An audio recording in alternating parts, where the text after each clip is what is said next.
Ginpanginbulahan naman ni Senate President Vicente Sotto III ang bag-o nga Speaker sang House of the Representative nga si Isabela 6th District Representative Faustino Boji D. III. Ginpabutyag sini nga ang kumpiyansa siya sa abilidad kag kapasidad sang bag-o nga Speaker nga mapamunuan sini ang lower chamber kag magaserbisyo ini sang tampad sa mga Pilipino.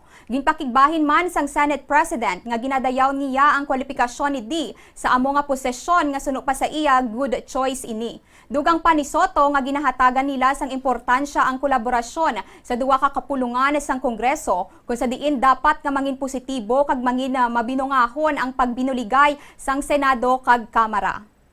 It's a very good choice for the congressman. It's a very good record.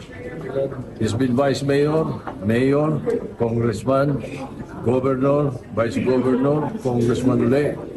And in all those years, no bad record.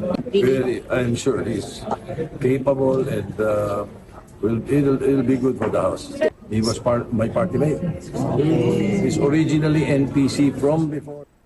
Nabatian ang kabahin sang pahayag ni Senate President Vicente Sotto.